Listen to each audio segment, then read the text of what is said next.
ज्यादा पढ़ने की आदत नहीं है मेरी, मैं आदत डाल लूंगा, आप चिंता ना करें, मैं स्थिति संभाल लूंगा।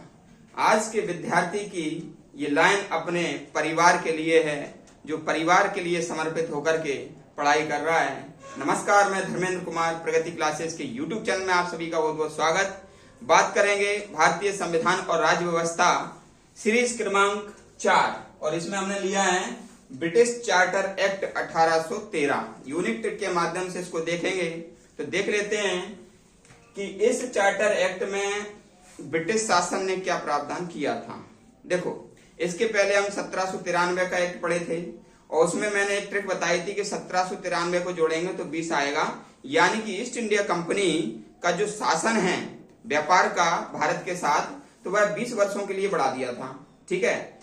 और 1813 में जो एक्ट आया, चार्टर एक्ट आया था, उसमें ईस्ट इंडिया कंपनी जो सबसे पहले तो यह है कि 21 जुलाई 1813 ईस्वी में यह चार्टर एक्ट पारित हुआ। ये आप याद रख लेना, ये डेट याद रख लेना, 21 जुलाई 1813 ये चार्टर एक्ट पारित हुआ। दूसरी चीज ये याद रखना कि इसमें प्रावधान क्या क्या हुए थे, तो हम देख लेते हैं प्रावधान। तो प्रावधान में यह है कि ईस्ट इंडिया कंपनी के भारत के साथ व्यापार का एक अधिकार समाप्त कर दिया गया, समाप्त किया गया। ठीक है। जो 1793 का एक्ट था उसमें 20 वर्षों तक ये बढ़ाया था ईस्ट इंडिया कंपनी का भारत के साथ व्यापार का, लेकिन इसके द्वारा ये क्या किया गया, समाप्त किया गया। दूसरी चीज क्या हुई थी कि केवल चाय और चीन देश, इन दोनों के साथ व्यापार बना रहेगा,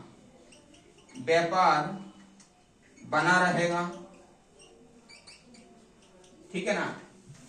और इस एक्ट के द्वारा ये प्रावधान किया गया था कि ब्रिटिश जो व्यक्ति हैं, जितने भी व्यापारी हैं, सभी भारतीयों से व्यापार कर सकते हैं, केवल ईस्ट इंडिया कंपनी ही नहीं। ठीक है। ईस्ट इंडिया कंपनी का जो अकेले का था वो खत्म कर दिया गया। अब कोई भी ब्रिटिश व्यापारी वो भारत से व्यापार कर सकता था, और ईस्ट इंडिया कंपनी जो है ना, चाय और चीन देश से व्यापार ये बना रहेगा। ठीक है।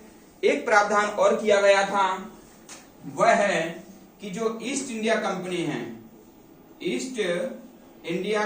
है वह 1 लाख रुपए प्रति वर्ष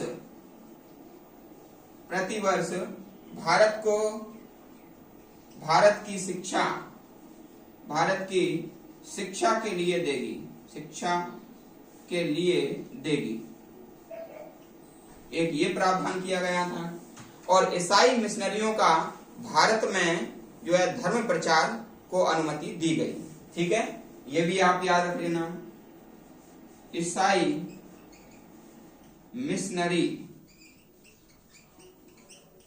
मिशनरियों को भारत में धर्म प्रचार की अनुमति दी गई। ठीक है। तो ये 4 प्रावधान थे जो कि ईस्ट इंडिया कंपनी और भारत के बीच समझौता, और जो मान लीजिए ब्रिटिश शासन का भारत के प्रति ये समझौता किए गए थे। और 1813 का जो चार्टर एक्ट, जो संवैधानिक विकास में एक महत्वपूर्ण माना जाता है, क्योंकि इसके द्वारा शिक्षा पर बल दिया गया है, और ईस्ट इंडिया कंपनी 1 लाख रुपए प्रति वर्ष जो है भारत में शिक्षा के लिए देगी, ये प्रावधान किया गया है। तो इसमें यूनिट ट्रिक क्या है, आपको बस इतना याद रखना है कि जो 20 वर्षों तक जो चला था 1793 में, कि 20 वर्षों तक मान लीजिए व्यापार ईस्ट इंडिया कंपनी का एक अधिकार रहेगा, तो इसमें क्या हुआ था, एक अधिकार खत्म। सबसे पहले क्या, एक अधिकार खत्म, ठीक है, एक अधिकार खत्म किया गया, पहली चीज। दूसरा, चाय और चीन का व्यापार लागू। तीसरा, 1 लाख रुपए। चौथा, ईसाई मिशनरी का धर्म प्रचार की अनुमति। ये 4 चीजें आपको याद रखना है 1813 के चार्टर एक्ट में, ठीक है। एक अधिकार खत्म, चाय और चीन पर व्यापार बना रहेगा, 1 लाख रुपए प्रतिवर्ष ईस्ट इंडिया कंपनी भारत को देगी, ईसाई मिशनरी धर्म प्रचार कर सकते हैं, उनको अनुमति दी गई, ठीक है। तो वीडियो आपको कैसा लगा, लाइक करें, कमेंट्स करें और वीडियो को अधिक से अधिक शेयर करें। जो व्यक्ति नए हो चैनल को सब्सक्राइब करें। सभी का बहुत बहुत धन्यवाद।